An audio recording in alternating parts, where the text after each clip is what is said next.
Well, hello, writers. Welcome to episode number 478 of Ink in Your Veins. I'm Rachael Herron. So pleased that you are here with me today as I am talking to Kate Mahony.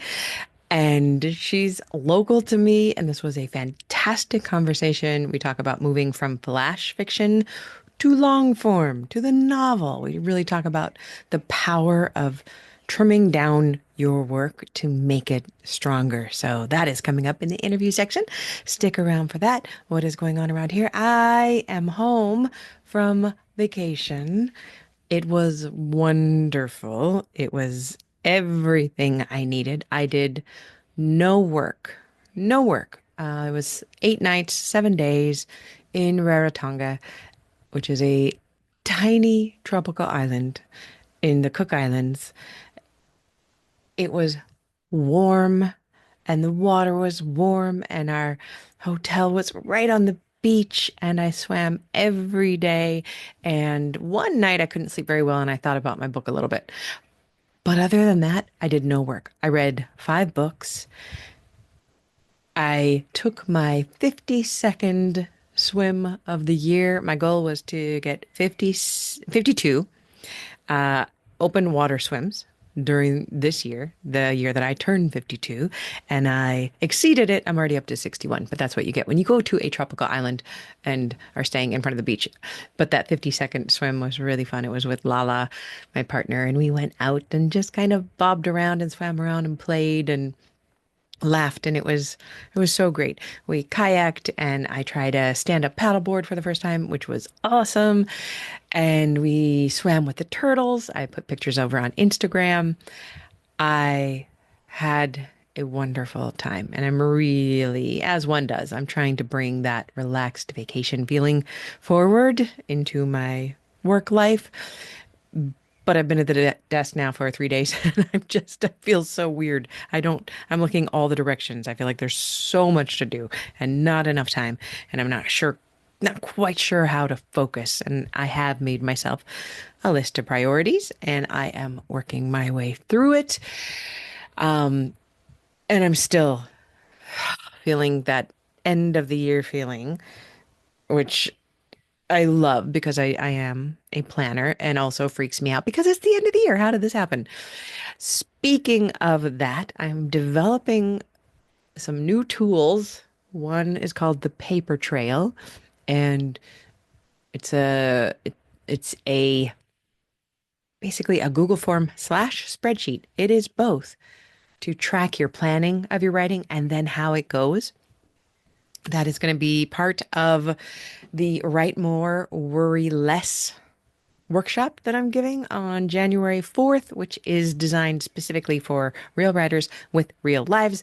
It's a 2-hour workshop. I would love to have you if you wanted to come. It's affordable. You can check it out at rachelherron.com/no worries. It is not about rigid systems. It's not about personality overhauls. We're just going to be talking about practical strategies that work with you to get your writing done where you already are without trying to force something. For example, today I am showing up where I am. My brain is all sorts of noise and there are so many things to think about. And I am sitting with those feelings and simply moving with it instead of fighting against myself. That's what this workshop is about, is working with the already beautiful practices and tendencies that you have because I really believe that you are already the writer that you need to be. And there are some tools that can help us use our own personal superpowers, but everybody is different. Everybody works differently. There are a few similarities that we all run into. Things like that critical voice that keeps us from the page, or resistance or procrastination, which is just another word for emotional disturbance that we would prefer to avoid. So we're going to be talking about that in the workshop. I would love to have you. It is 2 hours on January 4th, midday, United States time zones. There is a replay if you would like it, if you can't make it live. And if you are BIPOC, LGBTQIA, in any way marginalized, there's a scholarship application at the bottom. Feel free to fill that out, I would love to have you. That's at rachelherron.com/no worries. And it's also linked in the show notes. So that is my sales pitch for it, but it's also really what my brain is loving thinking about and working on and playing with and using in my real life to get the writing done. I am deep in the plotting of the new book and oh, it's so fun. It's so fun. It's still perfect, even though I have written a little bit of it. I haven't blown it yet. I will blow it. That's the point of writing, I think. The point of writing is in when you're writing a book is to get to a point where you have no idea how badly how you had no idea how badly you could break it, and then you did, and then you got to figure a way around it, and that is where the fun is. That's where the explosions of understanding occur and arise. And thank goodness we don't know everything about our books when we start, because then they would be boring. Our books teach us what they want to be as we go along. Even if you're a planner, they're still teaching you as you go along. You are still surprised. But I am really, really enjoying that. What else is going on? Anything I need to tell you about? I don't think so. I'm just so happy to be back at the desk with the Rachel Says Right people. We have been hanging out and writing, and that's such a gorgeous community. If you're not part of it, it's just, I think it's $2 a month or $3 a month over at Patreon, patreon.com/Rachel. Join us and write with us 4 hours a week. We would love to have you. One person, I will not mention any names, doesn't go on camera because they are doing it secretly at work. Wouldn't you like to do that? Put your headphones in, look like you're typing at your desk, but actually be with a group of writers who are writing together. Delicious, delicious. Would love to have you. Okay, let's jump into the show. Kate Mahony is a longtime writer of short stories and flash fiction with an MA in creative writing from the International Institute of Modern Letters at Victoria University of Wellington, Te Herenga Waka. Her work has been published in anthologies and literary journals. Her debut novel, Secrets of the Land, published by Cloud Ink Press, was voted onto the Whitcoulls Bookstores Top 100 Books 2024-2025. She lives here in Te Whanganui-a-Tara, Wellington, in Aotearoa, New Zealand. You're going to love this interview. Stick around. Here we go. Well, I could not be more pleased to welcome you to the show. Will you please share your name and pronouns with us, please? Kate Mahony, her, she, Thank her. you. Thank you so much for putting in the email that Kate Mahony is pronounced Mahony, and it looks like Mahoney in a US accent, but how it's beautiful. It's a beautiful way of pronouncing it. Thank you for sharing that. And it's so nice to welcome you. You are a fellow resident of Te Whanganui-a-Tara here in Wellington, and we're going to talk about writing. Would you please share with us a little bit about your writing process? Where does writing fit into your life? How do you get it done? Sometimes I think I'm a very distracted person. I have to be honest. I work in bouts, spurts of working, especially if I've got a deadline, a competition, much easier. Yeah. If I don't feel anyone's waiting to receive it, it's much harder. I work upstairs in the room I'm in, which is a mezzanine. It's very quiet, and I don't tend to have much like music on, occasional Leonard Cohen in the background. Good so choice. I sort of switch off a bit, so I'm not listening to other things. And I tend not to want to write in a group of people, partly because I'm short and getting the right size of height for the computer. I'm not that short, but it is really interesting. Yeah, it's difficult sometimes to get that exact right height for the computer and your hands and ergonomically comfortable. I find I also find that hard in cafes because my legs are so short. I can never reach the ground. I need I once went to the library near here and I thought I need about 5 books to put my feet on. So I haven't sort of carried on, with the laptop and my computer right now is on a riser, so that's lifted up. Yeah, we get our nice setups at home. Yes. So are you usually writing in Word, or do you use a notebook? What does that look like? Word. I'm always stuck with Word. I end up with, I have 2 ways. Sometimes I try and do, say, the novel in just carrying on in Word. Other times I think maybe I'll set up chapters. I've never quite got it right. I think really it ends up one big file. Yeah. Yeah, Word is my go-to. And are you a morning writer, afternoon writer? No, afternoon, and it's pretty quiet. But then in the evening, my husband comes home if he's working, and there's a lot of TV noise and stuff because it's all in the mezzanine is above the dining area. But I tend to get more energy towards the evening and afternoon. Ah, you're one of those. And That's then I don't go to yeah. bed till about 10:30. So, you know, A couple of hours after I've gone to bed. see, I know. Yeah, I'm one of those morning people. What is the most exciting thing that you have ever realized about your writing process? I'm not a person who people are always saying to me, "Oh, that must have been so exciting." I seem to have that nature where I'm, oh yes, but I I guess knowing that if I get words down, particularly like a short fiction, I Hmm. can go over it heaps of times. Some people hate revising. I really enjoy it. I love it. Rewriting, moving paragraphs, adding characters, adding filters of levels. I wouldn't say it's exciting, but that's probably the bit that's more enjoyable than thinking I must write something. And also, Yeah, I sometimes take a notebook out to a cafe and try and just get something written that I can copy when I get that home can be in a so notebook. enjoyable, right? Because we're using a different part of our Yes, bodies to do the drafting. Yeah, yeah, yeah. the hard bit. The drafting is really, a lot of younger people don't want to revise at all. It's really funny. But yeah, I'm a reviser, I am a rewriter. reviser to my core. That's Yeah, I yeah. First drafts are To very my difficult. extreme. Yes, Yes. me too, to my extreme core. So, what part of writing do you struggle with the most then? Obviously, getting going, Yeah. going to the computer, the usual story, not doing Facebook, not sending off emails to people, very easy, friends you're emailing, getting going. Yeah. I think with because I do a lot of flash fiction, or I still do, Hmm. which could be 600, 1,200 words. Those are easier than a huge project like a novel. And I'm more attuned to that. I would love to ask you about that. I was just talking about this in one of my classes this week.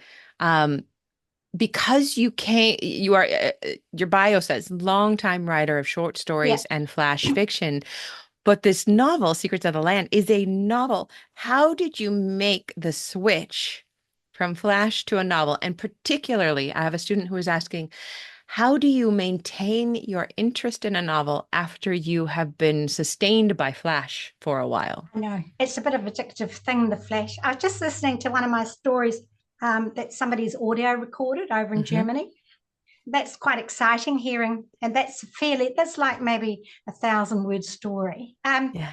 As I like to say, I have always been trying to write a novel. I went on a course once when I'm in my 20s, and they over in England, they said, "Oh, you've got a novel. I can see it starting. It'll take you 5 years." And I remember thinking afterwards, gosh, that's a long time. And of course, 5 years disappears. When I did my master's, I went in as a short story writer, and Mhm. Bill Manhire, a very well known, he ran the course, started the course. He was my supervisor, and he looked at something. He said, "I think you're trying to write a novel," and he said, "You can always write short stories, but a novel is different." So that's what happened. I went back the next day and then I wrote an 85,000 word novel in 4.5 months, just buoyed on by him expecting it every 2 weeks, saying, "Oh, this is good, keep going." Ah, Have a fire in the high school, or a few suggestions. yeah. But this other novel that's sort of been with me a long time, many starts and stops, and it's a lot more serious than the one I wrote during that course. So I have always perhaps tried to be a novelist. Mm. I really like that idea too of I do think that a first draft for many of us suits us to write it as quickly as possible just to get it out so that then we can start the real work on it. And I wonder if that's even more true for a writer of flash because you are used to bursts of speed. Yes, yes, yeah. Yeah. It's a tricky one. I mean, originally I was writing 5,000 word stories Hmm. before Flash, and they are not that easy to put anywhere to get published. I've had lots of publishing from stories, but the 5,000 are often more of a competition, like the Commonwealth, Mm. the Bridport. Hmm. the fish publishing. I've sort of had stories and all of those, but there is 5,000 is not really a usable story, and I prefer Yeah. that length in a way. So I think I went from 5,000 to trying to write novels. So it wasn't from flash fiction. They're my go-to when, you know, I need a break. Yeah. Yeah. Yeah. What a palate cleanser, as it were. Yes, that's a good word. So, what are you really, really good at writing wise? Okay, you might have guessed. I'm actually very good at dialogue. People point Mm. this out. Bill Manhar pointed out I was very good at having whole lots of people in one setting. So Mm. basically, I put it That's down to tricky. being one of 9 children in a family of 11. I know, Irish. So there was a lot of sitting around the table, and various people went to boarding school. So we weren't all crowded in, but Yeah. lots of, even today, get together, there's lots of conversations crisscrossing, no one listening probably. And so I think that sort of thing. And I also used to stay at my grandmother's a lot and listen to conversations. She had a big family of uncles of mine. So as a child, I'm always listening. And so I sort of hear what's beneath the words, that kind of thing, if you know Mm. what I mean. And the Can you t silences. Yeah. Can you tell me a little bit more about that? How do you work that um the subtext? How do you play with the subtext of what's not being said in your work? I'm not totally sure. Maybe body language, Mm. um, interruptions. So I don't know, but yeah, often there is a subtext. Hmm. But if people are having a row or something, yeah, that Do you is ever quite find do you ever find that typical. magical bit where sometimes I will be writing and subtext presents itself and I don't even know what it is? I just know that the Yeah, dialogue has gone off in a funny direction and I need to wait and find out what they're I talking think about that's because I don't true. know. And I quite like that dialogue thing where if you're just typing and you're trying to get into it, can have lots of dialogue and then trim it back, because I'm a big trimmer it back person, which is where flash fiction teaches you how to cut 400 words to 200 really quickly. Yeah. So that's a I always useful thing. That's such a useful thing. I think that's actually a superpower if people can do that because I almost have never been presented with something that I have trimmed back too much. I believe that most writers are on the overwriter or the underwriter spectrum. I'm definitely on the overwriter, and I can Same. always trim back. Yep. It's almost always, I'm sure there's an exception to this, but it's almost always going to make my writing stronger Better. if I Much better. reduce. I've done it. I'm in groups and I've got a friend who's a writer, and she sent me something and said, it's 200 words too long. It didn't take me very long to trim it back for her because I wasn't emotionally involved, Yeah. and it was easy to see what could just drop. And it's a wonderful way to put that as an assignment. Like when I send something out, if I were to send a, 1200 word piece to somebody, I would think it was as good as I can make it. And as soon Yes. as they say trim 300 words, I go, "Oh, I'll do that. Now I have an Yes. assignment and I can do it, but I couldn't do it before." Exactly. You do learn. That is what I put down to flash fiction, really. Mm. It's sometimes it's a 400 word limit, and then it might be 300. And I'll get out old stories and muck around with them. Yeah. How Make them fun. longer, make them shorter. Yeah. Oh, that's a delicious feeling. Yeah. May I ask you, what is the kindest thing you've ever done for yourself as a writer? Well, ages ago, I think it was 2015, I had a story that got shortlisted for the Fish International Publishing Competition, Ireland. And they wrote and said, you're going to be in the book. And we're having a launch at the West Cork Writers Festival. And I live in New Zealand, obviously, but by chance, I was going to England to see our daughter. And so I sort of got my husband, well, whoever did the bookings, to add a week. And the two of us went over to Cork. And basically, all the people in the book that had come, not everyone, and got to read, say, 2 pages. So you had to trim. I was trying to trim a little bit so that the scary bit was still there. And so we got up in this big room at, where they held this festival. And it was really neat. And I had some Irish cousins because I've got Mhm. first cousins over there from my father's side. And they came along. So it was really, it was a bit of an exercise, the added expense, but just a really nice thing to do. How incredible. You were reading your award-nominated work internationally on the literal other side of the globe Of the with world, and a with huge room. with family there at the same I time. know, no, What an I incredible know. moment.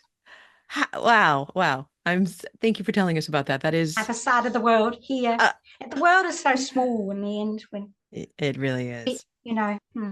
Yeah. Can you tell us about a specific moment in your life when you knew that you had ink in your veins? I can't remember too much under 12. I think I was good at English at school. There were two boys and me, and we were in our class. I was probably third, and they were first and second. I still Mhm. remember one surname, O'Day. But when I was at boarding school, I seemed to be spotted by perhaps some elderly nun.